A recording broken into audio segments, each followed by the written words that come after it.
Hello बच्चों, कैसे हैं आप लोग? फिजिक्स की स्टडी कैसी चल रही है? उम्मीद है अच्छी होगी और आप बहुत ही ध्यान से समझ करके इन चीज़ों को पढ़ रहे होंगे। और अब हम लोग अपने पहला चैप्टर जो आपका था भौतिक जगत, फिजिकल वर्ल्ड, दूसरा आपका था मात्रकों की पद्धतियाँ, सिस्टम ऑफ यूनिट्स, से आगे बढ़ के अब हम लोग प्योर मेजरमेंट पर आ गए। और थोड़ा सा मेजरमेंट का हल्का सा हम लोग एक पहलू इसके पहले वाले वीडियो में देखे थे, लंबाई मापन, लेंथ मेजरमेंट कैसे नापा जाता है, अणु का आकार कैसे नापा जाता है, स्टार्स की दूरियां, इसके अलावा द्रव्यमान मास कैसे नापे जाते हैं, टाइम कैसे मेजरमेंट होता है। और अब मेजरमेंट में जो एक्यूरेसी होती है, त्रुटि, ये बड़ा इंपॉर्टेंट है। एरर के बारे में हम लोग बात करेंगे। तो क्लास 11th में बहुत इंपॉर्टेंट टॉपिक आपका है मापन में त्रुटियां। तो किसी भी मापक यंत्र के सभी मापन के परिणामों में कुछ न कुछ अनिश्चितता जरूर होती है, क्योंकि किसी न किसी प्रोडक्ट से नापा जाएगा, उसकी एक लिमिट होगी, रेंज होगी, और जरूरी नहीं है कि वो एक्यूरेट वैल्यू के बराबर ही आ रही है, कुछ न कुछ अंतर हो सकता है। तो कुछ न कुछ त्रुटियां, अनिश्चितता होती है। इसी अनिश्चितता को हम त्रुटि या एरर कहते हैं। प्रत्येक मेजर्ड क्वांटिटी, फिजिकल राशि जो नापी जा रही है, के मापित मानों, मेजर्ड वैल्यू पर आधारित जो भी वैल्यू आ रही होती है, कुछ त्रुटियां होती हैं। इसे दो टेक्निकल वर्ड से समझा सकता है। एक आपको समझना चाहिए यथार्थता, एक्यूरेसी, और दूसरा समझना चाहिए प्रिसीजंस, परिशुद्धता। यथार्थता से क्या मतलब है, परिशुद्धता से क्या मतलब है? यथार्थता माने किसी भी मेजर्ड वैल्यू वास्तविक मान से कितना निकट है ये बताता है। जो जितना निकट होता है इसका मतलब वो उतना ही एक्यूरेट है। तो हम एरर निकालते हैं, परसेंटेज एरर निकालते हैं, और वो अगर कम है तो यथार्थता ज्यादा है। और जो परिशुद्धता होती है, प्रिसीजंस होता है, ये किसी राशि किस विभेद तक, किस लिमिट तक, किस विभेदन सीमा तक शुद्ध नाप सकता है। तो ये ऑपरेटर्स पर डिपेंड करता है। किसकी लिस्ट काउंट कम होगी तो वो ज्यादा एक्यूरेट नापेगा। यह मापक यंत्र के अल्पांक मान के द्वारा निर्धारित होता है। इस बात को एक उदाहरण समझा दें तो दोनों चीजें बड़ी समझ में आ जाएंगी। देखिए, यदि किसी वस्तु की वास्तविक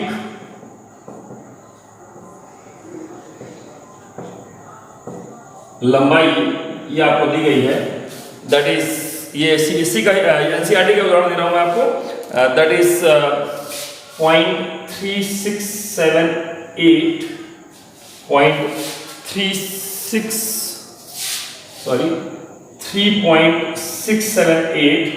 सेंटीमीटर, ये उसकी वास्तविक लंबाई दी गई है। और प्रथम प्रेक्षण, फर्स्ट ऑब्जर्वेशन जो किया जा रहा है वो कितना आ रहा है, वो आपको दे दिया गया है 3.5 सेंटीमीटर। और सेकेंड, द्वितीय प्रेक्षण जो दिया गया है, दूसरी बार जब ऑब्जर्व कर रहे हैं किसी चीज से, तो ये आ गया है 3.38 सेंटीमीटर। अब अगर आप देखेंगे तो ये एक्चुअल वैल्यू हो गई x, ये प्रथम प्रेक्षण हो गया x1, ये दूसरा प्रेक्षण हो गया x2। तो पहले बार में जरा एरर निकालूं मैं, डेल्टा x कितना आ गया, तो x माइनस x1, इसमें से घटा देंगे तो ये 0.178 सेंटीमीटर आ गया। और x2 दूसरे बार में एरर कितना आ गया, x माइनस x2, इसमें से अगर इसको घटा देंगे हम तो जरा चेक कीजिए कितना आ जाएगा। ये आपका 3.678 माइनस 3.38, इसकी जो वैल्यू आ गई वो आ गई आपकी 0.298 सेंटीमीटर। तो आप देख रहे हैं कि पहली जो वैल्यू है इसमें एरर कम है, एरर कम है तो ये अधिक यथार्थ हो गई, अधिक यथार्थ, दैट्स हायर एक्यूरेसी, दैट है हायर एक्यूरेसी। और इसका जो लिस्ट काउंट था पहले प्रेक्षण में देखो जरा, इसका जो लिस्ट काउंट दशमलव के एक ही अंक नापा गया था, ये 0.1 सेंटीमीटर है। ये कहां पर नापा गया, तो ये दशमलव के 2 अंक नापा गया, दैट इज 0.01 सेंटीमीटर। तो इसका तो दूसरे प्रेक्षण का जो लिस्ट काउंट था वो कम है। इसका मतलब यथार्थता तो पहले के दिन है, स्पष्ट है। प्रथम प्रेक्षण अधिक यथार्थ है, एक्यूरेट, जबकि दूसरे का लीस्ट काउंट कम है। इसका मतलब इसकी शुद्धता ज्यादा है, प्रिसीजननेस ज्यादा है, जबकि द्वितीय प्रेक्षण अधिक परिशुद्ध है,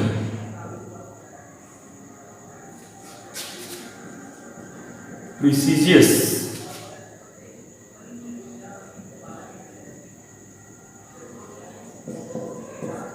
अधिक प्रिसीजियस। तो आप समझ सकते हैं परिशुद्धता और यथार्थता। परिशुद्धता लीस्ट काउंट डिपेंडेंट होती है, कौन कितना परिशुद्ध है, और यथार्थता एक्यूरेसी ये मेजरमेंट डिपेंडेंट होती है। तो दोनों का अंतर समझ में आ गया होगा। शॉर्ट मैंने नोट दे दिया है, ये बातें समझ में आनी चाहिए। इसके बाद हम लोग त्रुटि के बारे में थोड़ा मैथमेटिकल पढ़ेंगे। त्रुटियों के प्रकार क्या होते हैं, क्रमबद्ध त्रुटि क्या होती है ना। इसके अलावा सिस्टमेटिक एरर, रैंडम एरर, तमाम सारी बातें हम लोग करेंगे। और इसको आंकिक रूप में जो रिप्रेजेंट करते हैं, तो निरपेक्ष त्रुटि क्या होती है, सापेक्ष त्रुटि क्या होती है, प्रतिशत त्रुटि क्या होती है, और फिर त्रुटियों के परस्पर संबंध क्या है, अगले वीडियोज में हम लोग देखेंगे। उम्मीद है कि ये आपका जो त्रुटि है यहाँ की समझ में आ गया, शुरुआत कैसे होती है, यथार्थता क्या है, परिशुद्धता क्या है, और ये किन किन बातों पर डिपेंड करती है। फिर से बता दूं, यथार्थता त्रुटि डिपेंडेंट होती है, त्रुटि कम, यथार्थता अधिक। परिशुद्धता जो है वो मापक यंत्र के अल्पतमांक पर डिपेंड करती है। अगर अल्पतमांक कम है तो अधिक परिशुद्ध माना जाता है। चलिए, उम्मीद है बात समझ में आया होगा। एक उदाहरण भी आपको मैंने दिया, ये भी समझ में आ गया होगा। कहीं कोई कंफ्यूजन होगा, इन दोनों की डिफिनेशन अक्सर आती है आपके यहाँ, और कॉन्सेप्ट आपका क्लियर होना चाहिए, जिससे आप इस चीज को अच्छे से कर सकें। गुड लक बच्चों।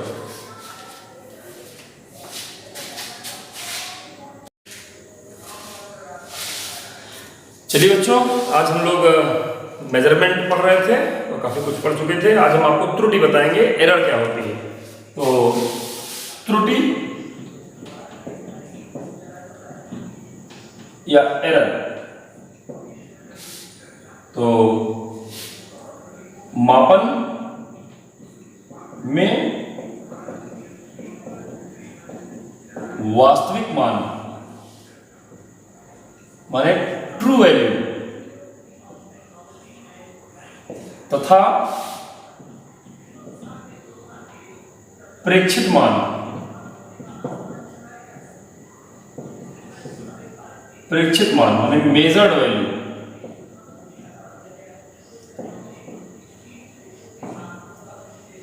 का अंतर त्रुटि, एरर कहलाता है।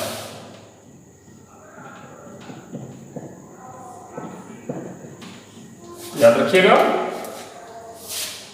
त्रुटि जो होती है वो वास्तविक मान माइनस प्रेक्षित मान होता है। डेल्टा एक्स से रिप्रेजेंट करता है त्रुटि को, that is x bar minus x1। ये पहले बार की त्रुटि आ गई। चलिए, कुछ बात समझ में आई होगी आपको। पहले त्रुटि के प्रकार जानते हैं हम लोग। त्रुटि के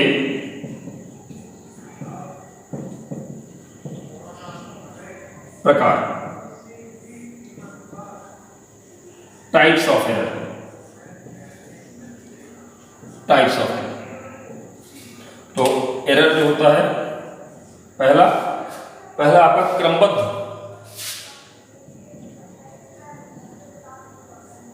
क्रमबद्ध त्रुटियां, जिसको आप सिस्टमैटिक एरर कहते हैं। ये सिस्टमैटिक एरर क्या होता है, तो वे त्रुटियां जिनका कारण हमको मालूम होता है, उन्हें हम क्रमबद्ध त्रुटियां कहते हैं। और चूंकि कारण हमको मालूम होता है तो उनको हम दूर भी कर सकते हैं। तो लिख लेंगे, समझेंगे। वे त्रुटियां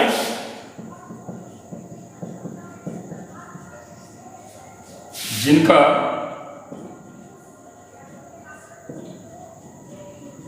कारण ज्ञात होता है तथा जिन्हें दूर किया जा सकता है,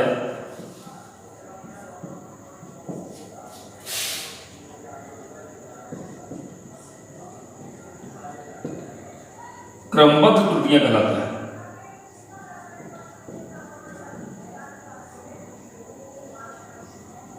क्रमबद्ध त्रुटियां कहलाता है, सिस्टमैटिक एरर कहते हैं। जैसे इसके कई उदाहरण हैं। जैसे नंबर 1, इसमें नंबर 1 के रूप में अगर आप समझेंगे तो एक है यांत्रिक त्रुटि। यांत्रिक में ही आपका शून्यांक त्रुटि आता है, अल्पतमांक के कारण त्रुटि आता है ना। ये सब चीजें आपकी इसमें आती हैं। यांत्रिक, यंत्र ही गड़बड़ है, यांत्रिक त्रुटि।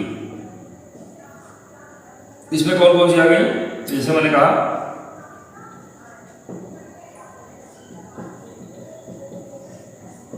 शून्यांक त्रुटि आ गई। इसके अलावा जो है आपकी ये जो है व्यक्तिगत त्रुटि आ गई, नियत त्रुटि आ गई, अल्पतमांक की त्रुटि आ गई।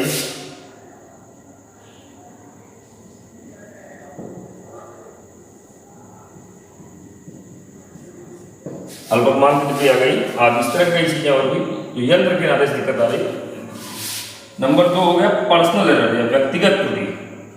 इसका भी कारण मालूम है। व्यक्तिगत त्रुटि में क्या है? आपका आदमी ही ट्रेंड नहीं है, अनट्रेंड पर्सन जो आपका परीक्षण ले रहा है वो ट्रेंड नहीं होगा, तो ये आपका व्यक्तिगत त्रुटि कहलाएगा।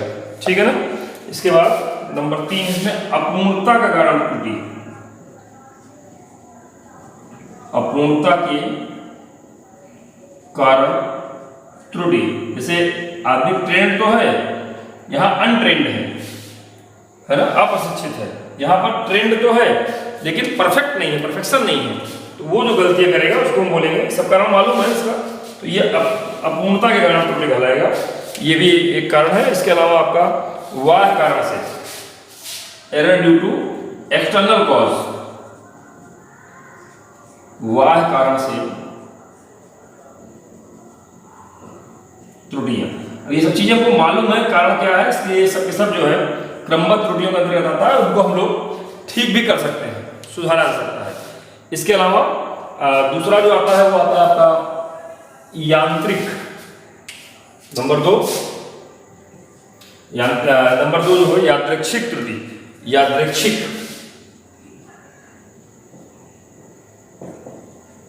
यादृच्छिक त्रुटियां जिसको हम रैंडम एरर बोलते हैं, रैंडम एरर, या इसी को हम चांस एरर बोलते हैं। चांस एरर, बाई चांस हो रहा है, कैसे हो रहा है पता नहीं चल रहा है, कारण हमको मालूम नहीं होता है। तो वे त्रुटियां जिनका कारण ज्ञात नहीं होता,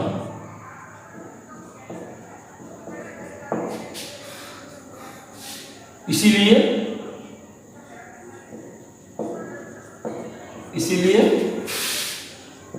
इसका पूर्णतया निवारण नहीं किया जा सकता।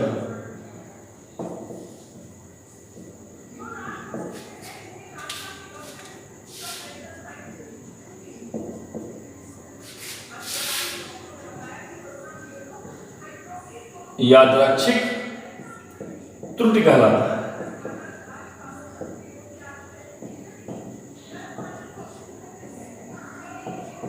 यादृच्छिक त्रुटियां कहलाता है, रैंडम एरर कहलाता है। उसका कारण नहीं मालूम होता है, तो फिर क्या होगा? तो हम कई बार वैल्यू देते हैं, रिपीटेड टाइम वैल्यू देते हैं। जैसे पहली बार का x1 ले लिया, दोबारा का x2 ले लिया, तिबारा का x3 ले लिया, nवीं बार का xn ले लिया, और उसका हम औसत निकाल लेते हैं। तो ये हमारा ट्रू वैल्यू, ये पता लग जाती है, इसको हम ट्रू वैल्यू मानते हैं। इसको हम ट्रू वैल्यू बोलते हैं। तो इस तरीके से यादृच्छिक त्रुटि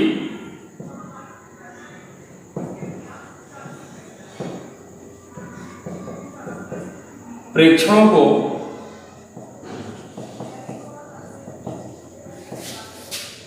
कई बार लेकर औसत लेने पर न्यूनतम या न्यून हो जाती है।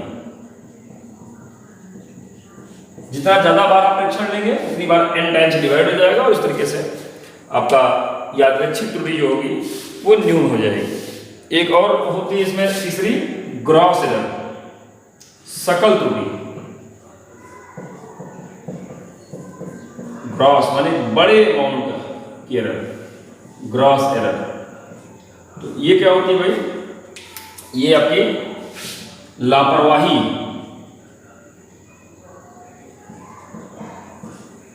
या लैक ऑफ कंसंट्रेशन या एकाग्रता के अभाव,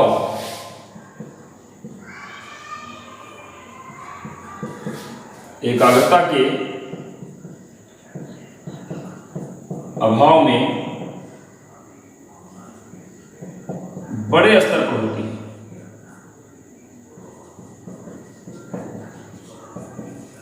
जैसे पता लग रहा है कि हमने कहा कितने आदमी गिन के आओ और बिना गए ही आप बता दिए 200 आदमी, पता लग रहा है वहां 3 ही आदमी बचे थे। तो ह्यूज एरर होती है। अब आपने किया ही नहीं काम को, केवल लापरवाही की है, तो उस समय ह्यूज एरर होती है और वो आपकी सकल त्रुटि या ग्रॉस एरर कहलाती है। और इसको ठीक कैसे करते हैं? तो एकाग्रता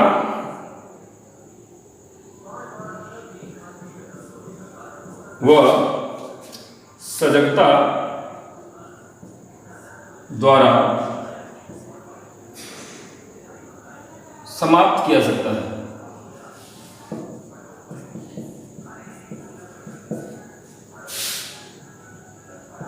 तो इसको हम एकाग्रता और सजगता से हम समाप्त कर सकते हैं।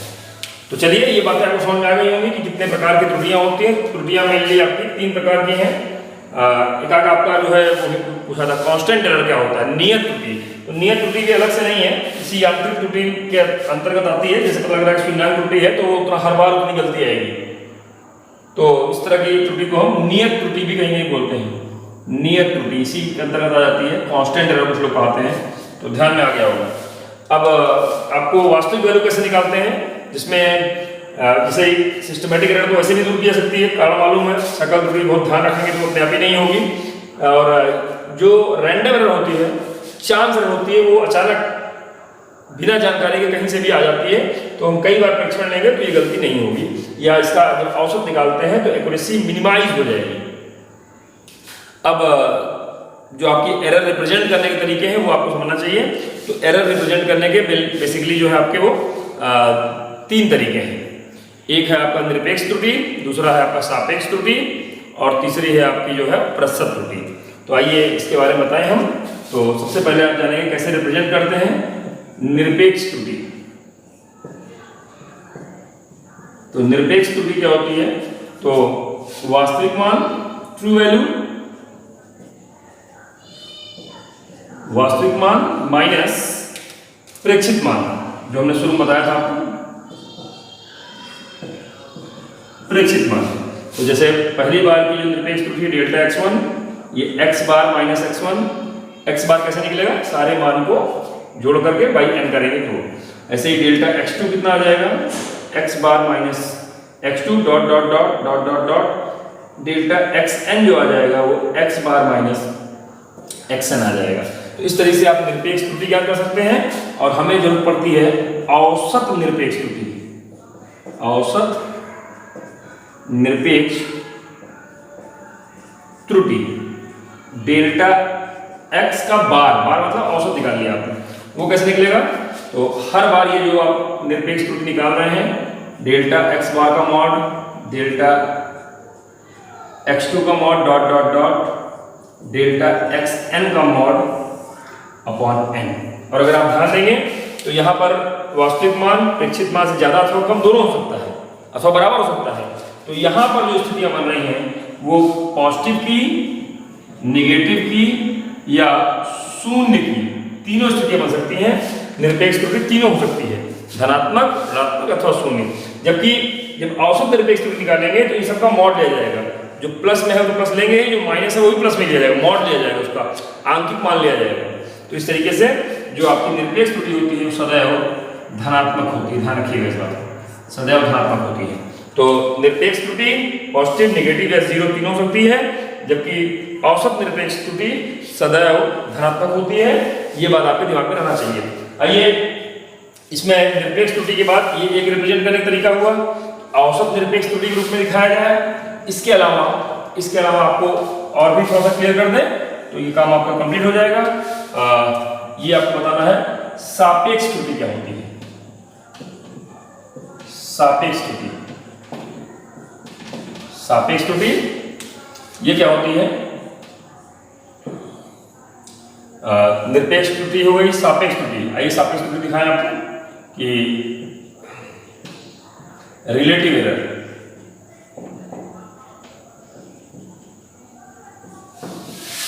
निरपेक्ष त्रुटि माने एब्सोल्यूट एरर, एब्सोल्यूट, ये एब्सोल्यूट एरर था और ये आपका रिलेटिव एरर। तो सापेक्ष त्रुटि क्या होती है? तो आप ऑब्वियस है, सापेक्ष त्रुटि का मतलब हो गया delta x R, R for relative, suffix में आर लिख देते हैं, तो ये delta x bar upon x bar, ये आपका सापेक्ष त्रुटि कहलाता है। तो यहां से आप औसत निरपेक्ष त्रुटि को ट्रू वैल्यू, जो वास्तविक मान आ रहा है उससे डिवाइड कर देने पर जो भी प्राप्त होता है वो सापेक्ष त्रुटि होता है। निरपेक्ष त्रुटि में मात्रक अवश्य होता है, मात्रक होता है, जबकि सापेक्ष में क्योंकि दोनों क्वांटिटीज डिवाइड कर दी गई तो ये मात्रक विहीन होता है।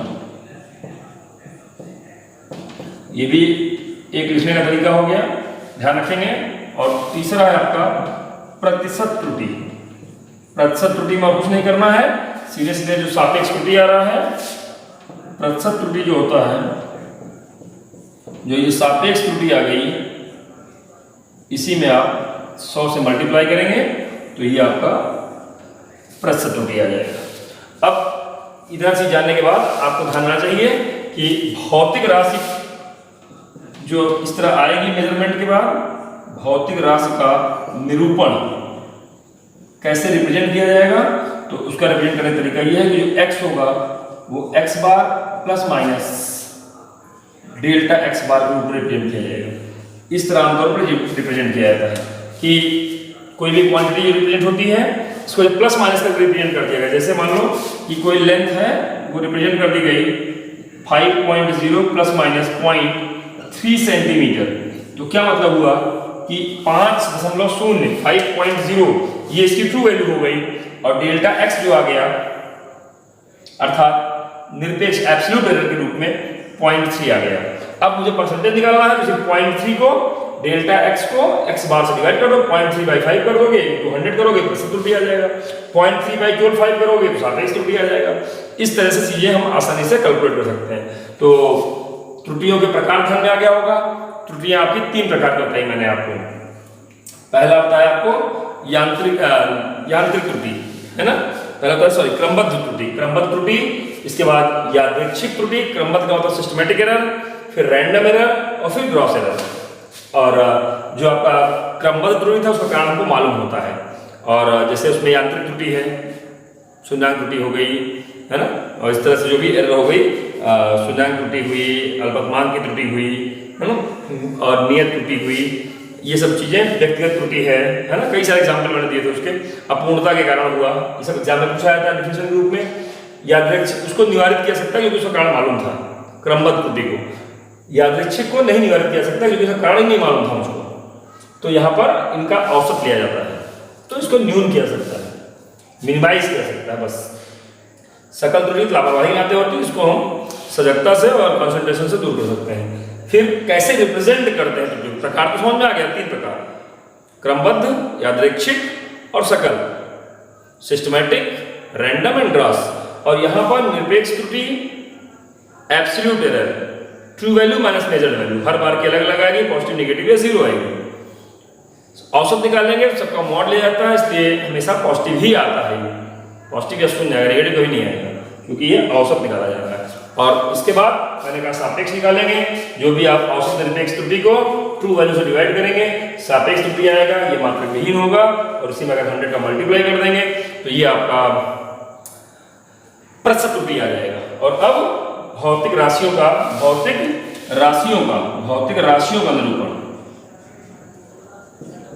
राशि का निरूपण कैसे करते हैं, तो ध्यान में आ गया होगा कि कोई क्वांटिटी x को x बार प्लस माइनस डेल्टा x लिखते हैं। x बार मतलब उसका जो आपका वास्तविक वैल्यू निकाले हैं, नियर अबाउट वास्तविक वैल्यू निकली है, और यहाँ पर जो आपकी ये निरपेक्ष त्रुटि आई थी, औसत निरपेक्ष त्रुटि के रूप में लिख देते हैं।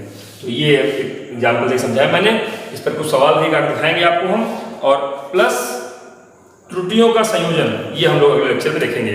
तो आपने यहाँ पर यथार्थता, परिशुद्धता, एक्यूरेसी, प्रिसीजंस और एरर में absolute error, absolute error, relative error और परसेंटेज एरर, ये रिप्रेजेंटेशन हुआ। टाइप्स ऑफ एरर में सिस्टमैटिक एरर, रैंडम एरर और ग्रॉस एरर, ये समझा। चलिए इस पर सवाल दिखाएंगे। एरर पढ़ना भी जरूरी, और एरर से बचा कैसे जाएगा ये भी जरूरी। तो एरर से बचिए, समझिए, बहुत अच्छा टॉपिक है, देखिए, सवाल लगाइए। फिर हम लोग नेक्स्ट लेक्चर में how to deal combination of error, त्रुटियों के संयोजन को कैसे डील करते हैं, इसकी बात करेंगे। गुड लक बच्चों।